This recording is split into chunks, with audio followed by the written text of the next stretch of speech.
What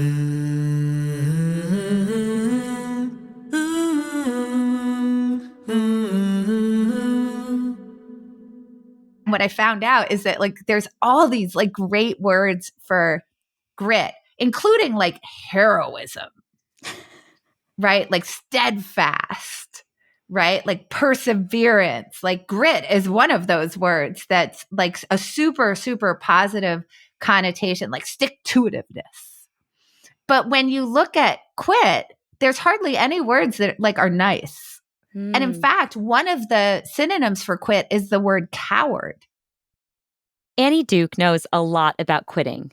It's something she got really good at when she was a professional poker player on the world stage. And a really successful one at that. We're talking over $4 million in prize money. And what distinguishes great poker players from everybody else is mainly quitting. They quit a lot more. So they're just very good at cutting their losses. So they fold more hands to start. Once they've committed money to a pot, they fold a lot more. They change tactics or strategies like in the middle of things. And you have to be willing to do that. Annie's rallying cry is that we should quit a lot more. I know, it's not something we hear often. And that's exactly why I've been so excited to have Annie on this show.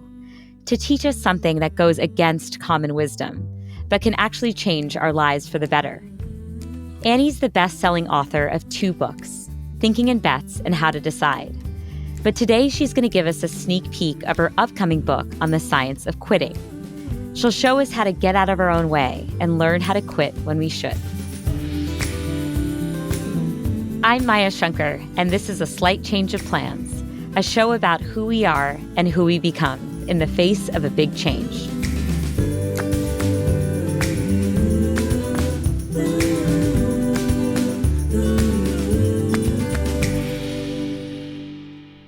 Poker wasn't always in the cards for Annie. She actually started out at the University of Pennsylvania studying cognitive science, specifically how we make decisions in times of uncertainty. I was fully intending to become a professor. Which is kind of what you do with that kind of degree. It doesn't have a whole lot of practical application. And I actually had all of my what are called job talks lined up. And I'd been struggling for a couple of months with a stomach problem. And I thought, I'm just going to power through this. And it turned out that my body said, no, you can't power through it. And in fact, the powering through it meant that I ended up in the hospital because I sort of wasn't taking care of this problem. And so I was in the hospital for a couple of weeks. Very sick. So I decided to take a year off to try to recuperate.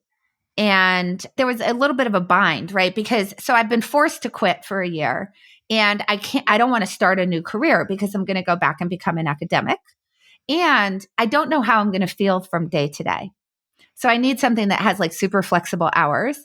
And I really desperately need money because it turns out when you leave graduate school, for a year, your fellowship does not leave with you. You have to give it up. Yep. Yeah. So I did not have any money. So my brother actually suggested to me that I could play poker and that might be like the perfect thing for me to do because obviously I could set my own hours and, I could just do it to make some money on the side. And you know what? I sat down at the table and it was like, when like in the movies, they'll have like the heavens open up and the angels are singing. It felt a little bit like that to me because when I thought about what I had been studying in graduate school, this was that. In other words, this problem of how do you make really great decisions under uncertainty? And poker is like super uncertain. You can't see the other player's cards. And in the short run, there's a really, really strong influence of luck, which makes the decision-making problem really hard. And it's really high stakes in real time. And sort of from the moment I sat down at the table, it turned out I had a knack for it. So I didn't actually end up going back to graduate school because I loved this so much. And I was experiencing a lot of success. Like within a couple years, I'd played the World Series of Poker. I was making final tables. I cashed in the main event, ended up moving to Las Vegas. And this is what I really concentrated on for quite a while. And then in 2002, there was a new aha, which was that there was this amazing conversation to be had between cognitive science and poker. poker sort of informing the cognitive science and the cognitive science informing the poker. So I started consulting and speaking full time and really wanted to write a book about these topics that I had really been exploring. So it looks like I've changed careers a lot, from academic to poker player to speaker and consultant to author, back to academic. It seems like a lot of zigging and zagging, but there's this through line through everything, which is learning under uncertainty. Yeah. So quitting gets such a bad rep, right?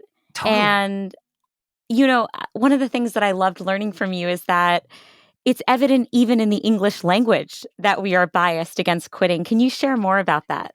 Sure. So you have hero as a synonym, like heroism is a synonym for grittiness, and then cowardice as a synonym for quitting.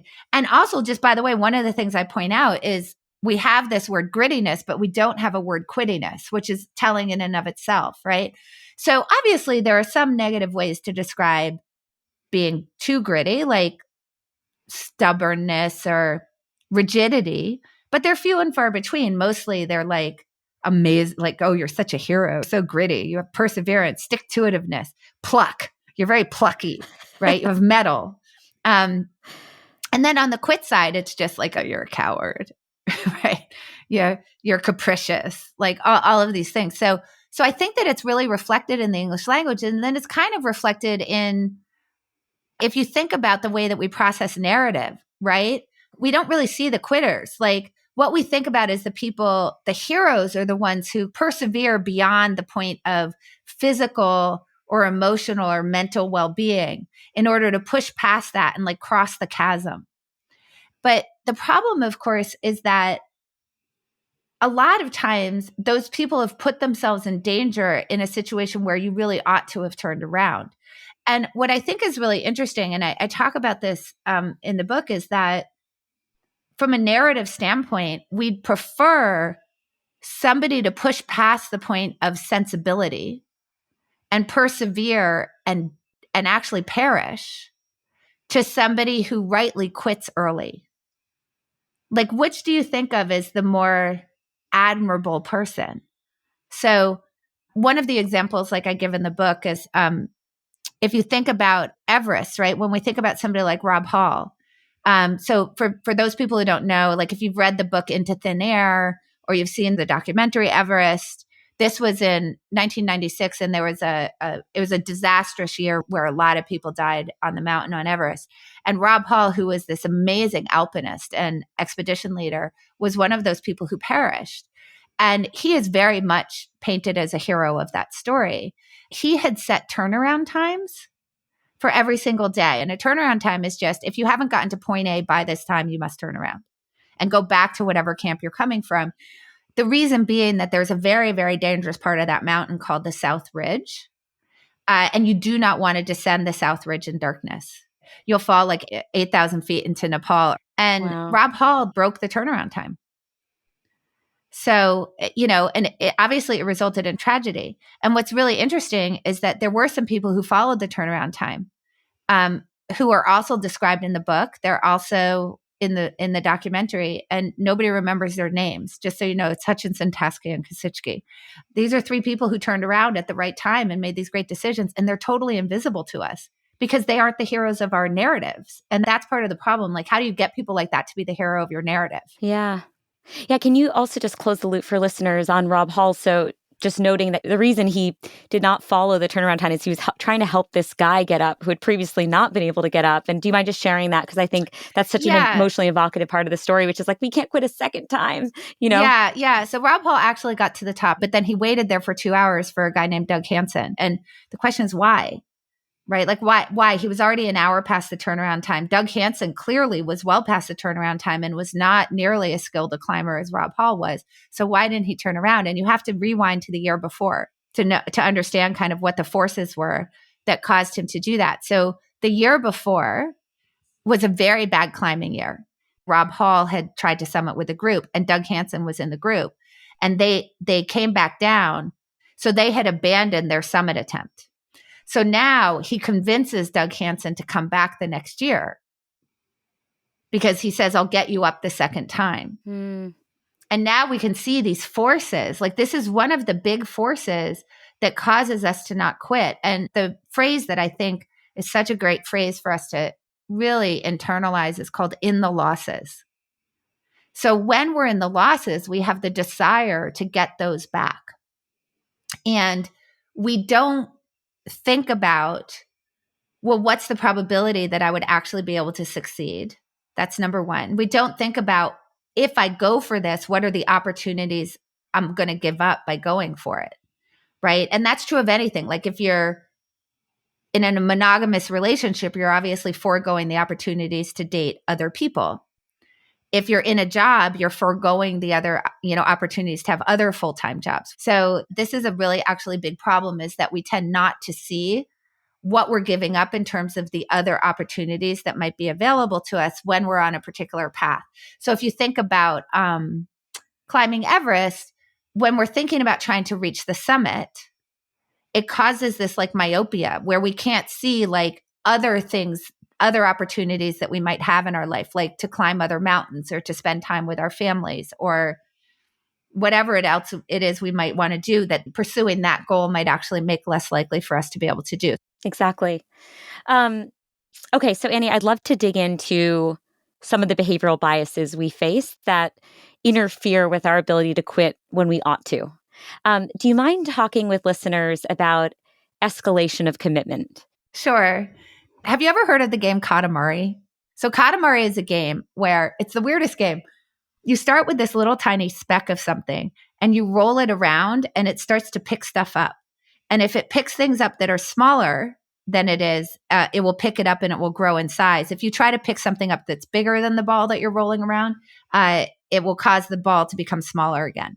So the idea is you're trying to create a ball that's big enough that you can start picking up planets and it becomes like the size of a sun. So you start off with this little ball that's like picking up specks of dust and flies, and you're rolling it around like in a room, and you're like, then you start picking up bottles, you pick up the cat, you pick up like the couch, and then you start picking up houses, and you can pick up mountains, and this thing just becomes bigger and bigger and bigger.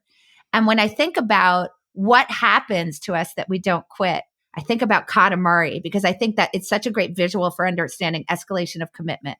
And it basically goes this way. You put time, resources, money, your own identity, right? Like if you think about a career or a major, it becomes part of your identity. Who am I? I'm a doctor. Who am I? I am an English major, or I'm an engineer, or whatever, right? These things become part of our identity. And then we're putting time and effort and money and all of this stuff, resources into this thing.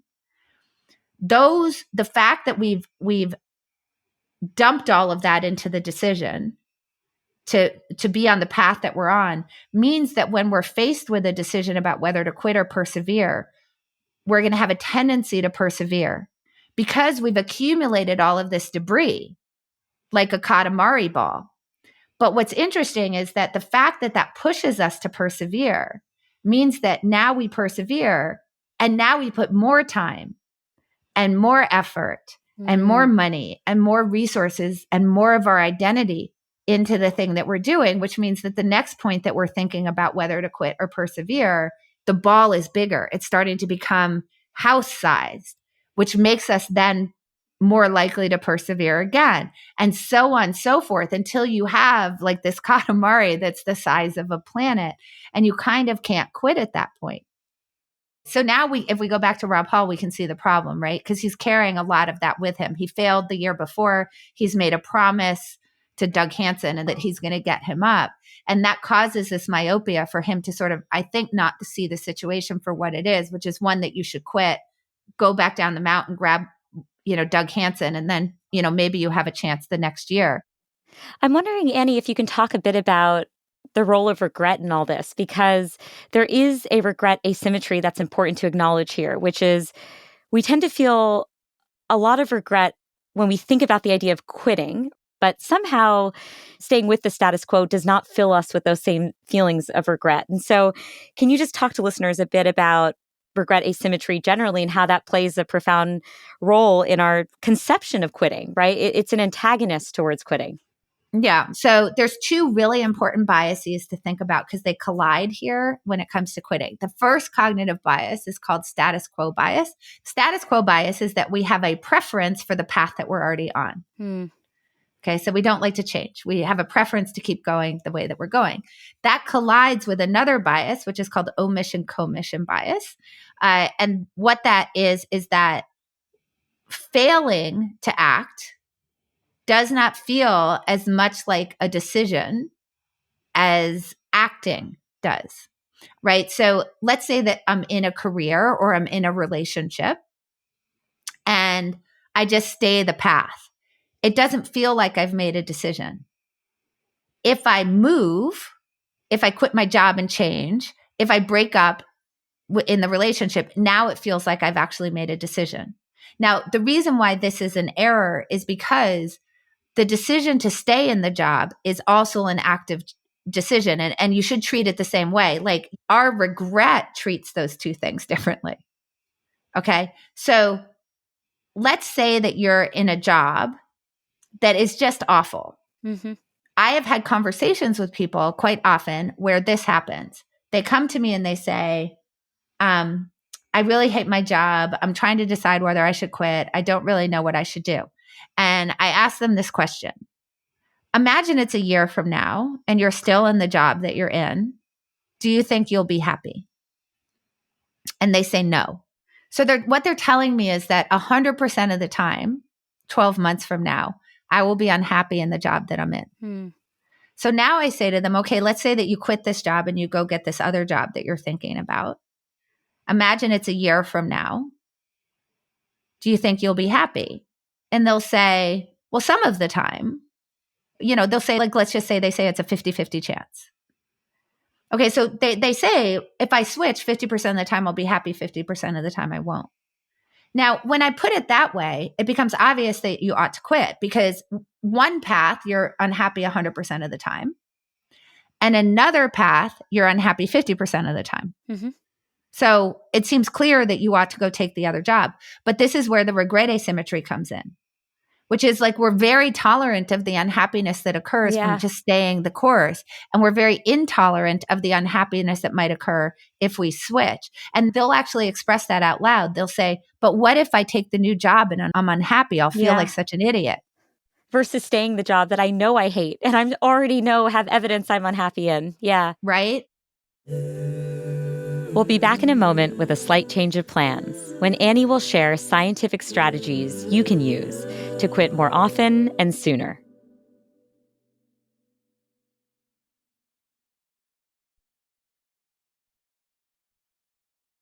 One of the things that you said before that really struck me is around this concept of identity. And the reason is that so much of a slight change of plans is about our identity, how fixed we can feel in our sense of identity in the face of a big change, and how it is that we can navigate that. And one of the things you alluded to is we can sometimes resist quitting even when we know we ought to, because we attach that pursuit so closely to our identity. Or we take so much pride in our identity as good decision makers, we don't like the idea of having it revealed to us that maybe we didn't actually make a great decision in the first place when we decided to do X or Y. And I'm wondering if you have tips for listeners about how it is that we can disentangle our sense of identity from these kinds of decisions or from the attachment we have towards certain pursuits so that we can make clearer choices, more rational choices at these inflection points. So you talked about like it's really hard for us to imagine that we made a bad decision, so we won't give it up. But I also want to add in there, sometimes we made a perfectly good decision, but the circumstances have changed. But in that situation, we don't want to give up because somehow we think it invalidates the decision that we made in the first place, which isn't true. Remember, we're making decisions under uncertainty. And I think that's part of the problem is we forget that there's a third possibility, which is you made a perfectly fine decision and then you found out new stuff. And that's also, by the way, true in relationships. Like given what you knew at the time, it seemed like a really good match. And then you found out new stuff. Like that person might have changed. I think that's incredibly important for people to understand is that sometimes stuff just changes. It's okay. Doesn't mean that you messed up in the first place. And very often, most of the time, you didn't mess up in the first place. Like if you put a sign on your lawn for a candidate and then the candidate gets involved in some scandal, it doesn't mean it was a bad decision for you to vote for them in the first place because you didn't know. Yeah. And I love the thought experiment that you give, which I think elucidates this concept well, which is when you ask people, what's the best decision you've ever made? What's the worst decision you've ever made? We tend to not focus on the process by which we made the decision or the inputs to that decision, but instead what the outcome was. So what you found is you ask people what was the best decision. Well, they tend to choose the thing that had the best outcome, and vice versa for the bad one. And it's very possible, like you said, that let's say you made actually a really crappy decision, but you just lucked out, right? Like chance worked in your favor and new information appeared or whatnot, and you ended up with a good outcome. But I think that is a really helpful thought experiment because to your point, you might have very well made the decision to take on a pursuit or support a certain candidate. And it was a very smart choice given all the information you had at that moment. Or by the way, your own preferences can change. I just want to I want to make that really clear. Like I know for me, like the things that I thought that I wanted for myself in my 20s are very different than the things that I wanted for myself in my 30s. Yeah. So what's interesting there is that if somebody else were to look at the path you're on, like if somebody else were to look at the decision about whether you should sell that stock or the decision about whether you should change careers, they'll often see that more clearly than you because they're not endowed to it. If you have somebody else looking at the decision, they don't have the dissonance. They're not worried about squaring your past actions with your future actions or your present actions. They're just worried about whether it's sort of the best decision for you going forward. So you can see that getting somebody else to look at the decision and help you with it is actually going to be really helpful. So as the amazing Daniel Kahneman, Nobel laureate, said to me, you should find someone who loves you but doesn't care about your feelings. I love that. Just present the situation to somebody else in an objective way and have them help you.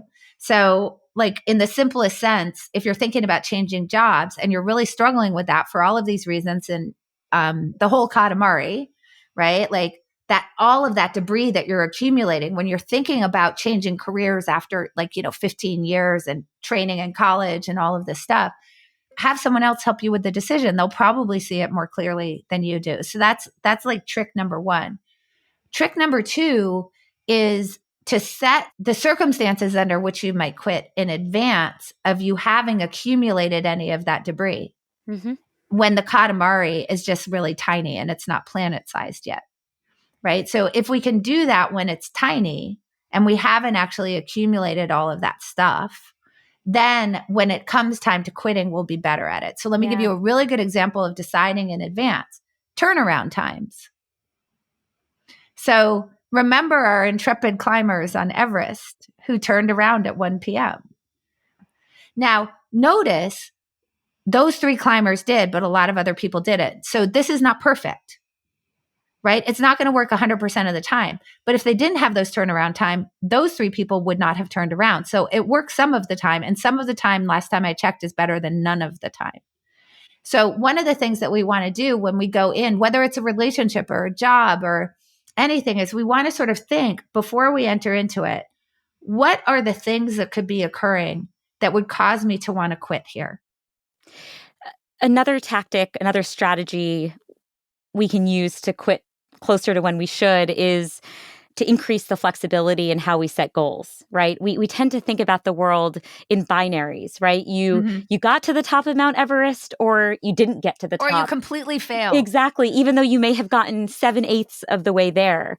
And I think this is compounded by what's called the goal gradient effect, which says that we see increases in our motivational levels the closer we are to reaching our goal, right? So in that 7/8 stretch of the mountain, right, our will, our desire is amplified in ways that can be very counterproductive. So can you talk a bit more about how listeners can set, I guess, what I would call more reasonable goals so that we don't find ourselves between a rock and a hard place? Yeah. So there's this amazing work by Maurice Schweitzer, who's at Wharton at University of Pennsylvania, who he's really talked about, I think that we have this idea that goals are just generally good.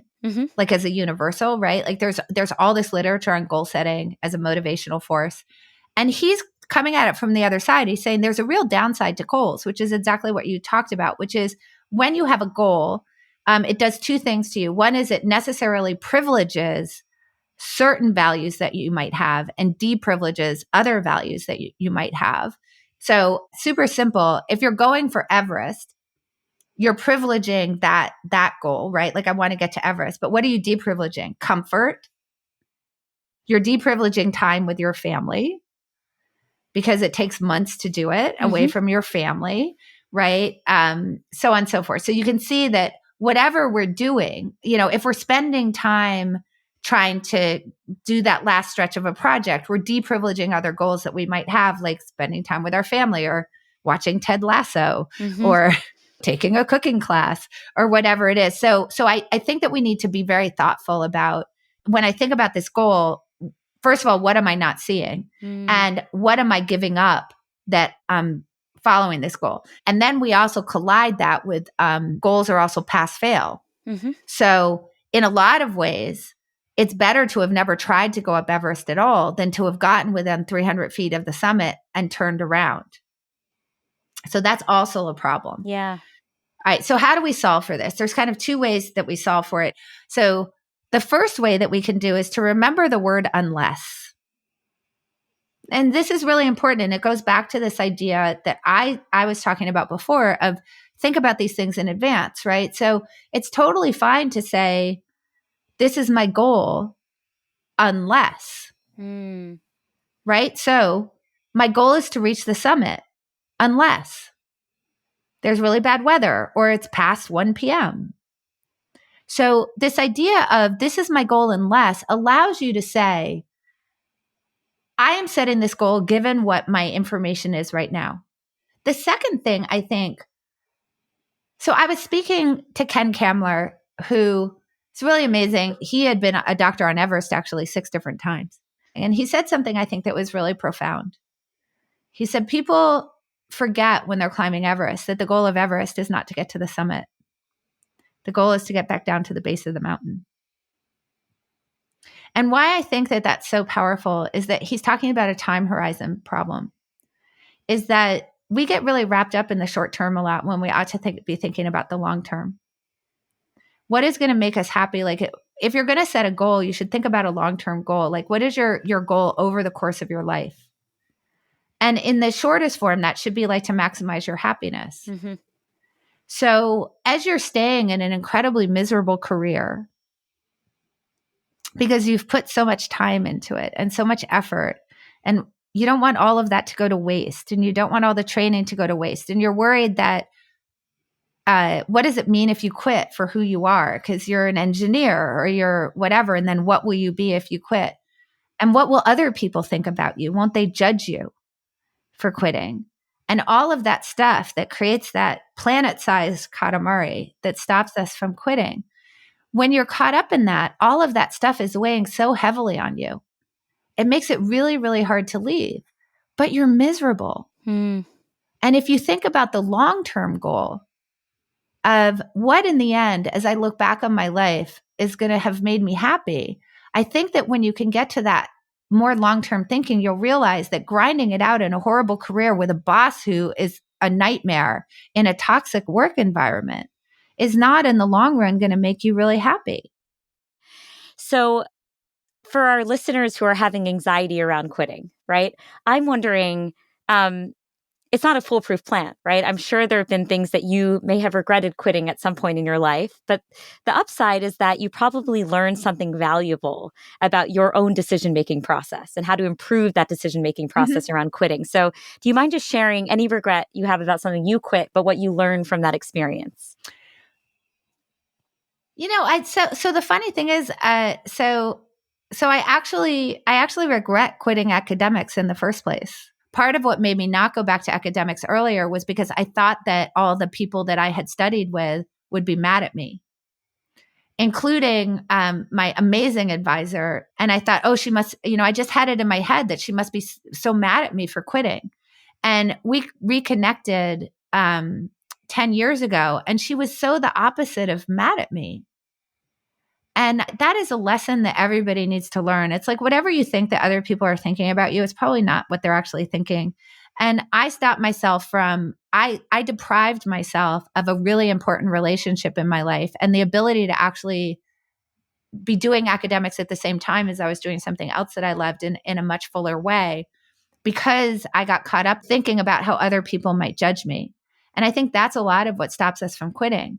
And when I came back to academics, everybody welcomed me with open arms and it was all living in my head. And so I would say that's like the biggest lesson for me. I love that so much. Yeah. And it to your point, I think so much of your research and this upcoming book of yours is about how we rehabilitate quitting. And I think as a society, the way that we can change cultural norms around quitting is to recognize the compassion people will show us in the face of quitting and the lack of judgment that, that we think is going to exist in our heads, as you mentioned, but doesn't necessarily need to be the case.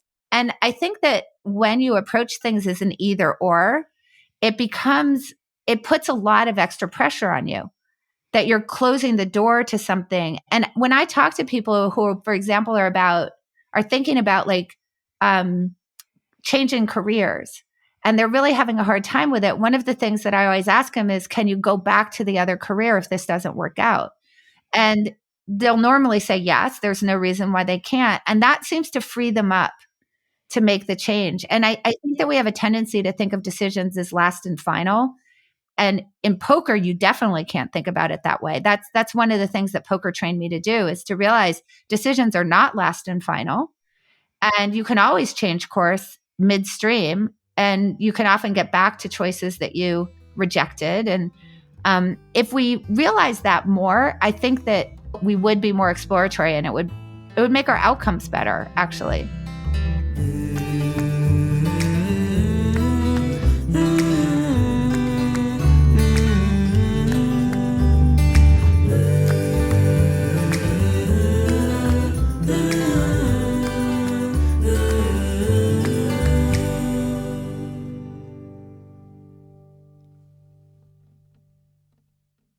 Join me next week when I talk to Amanda Knox. She was wrongfully accused of murder and spent 4 years in an Italian prison before she was exonerated and allowed to return back to the U.S. When I first came home, I thought that I was going to get to have the life that I had left behind back. That once this is all worked out and everyone agrees that I'm innocent, then I get to go back to my life that I lost, that was on pause. And I realized that that life didn't exist anymore.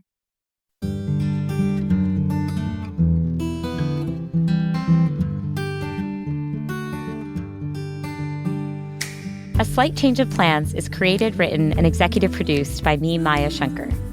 The best part of creating this show is getting to collaborate with my formidable Slight Change family. This includes Tyler Green, our senior producer, Jen Guerra, our senior editor, Ben Tolliday, our sound engineer, Emily Rostek, our associate producer, and Mia Lavelle, our executive producer. Luis Guerra wrote our delightful theme song, and Ginger Smith helped arrange the vocals. A Slight Change of Plans is a production of Pushkin Industries, so big thanks to everyone there. And of course, a very special thanks to Jimmy Lee. You can follow A Slight Change of Plans on Instagram at Dr. Maya Shankar. And please remember to subscribe, share, and rate the show to help get the word out. See you next week. Now, I just want to set the stage for people because this was in the 90s. Poker was not on TV. And pretty much every discussion I had with people where they said, what are you doing right now? And I said, well, I'm playing poker. Usually, well, the first thing they would ask is your husband rich? Which, this was in the 90s. It's like, wow, that's super sexist. But then once they sort of figured out, no, like I was actually supporting us with this endeavor, they would usually ask if I had gone to Gamblers Anonymous.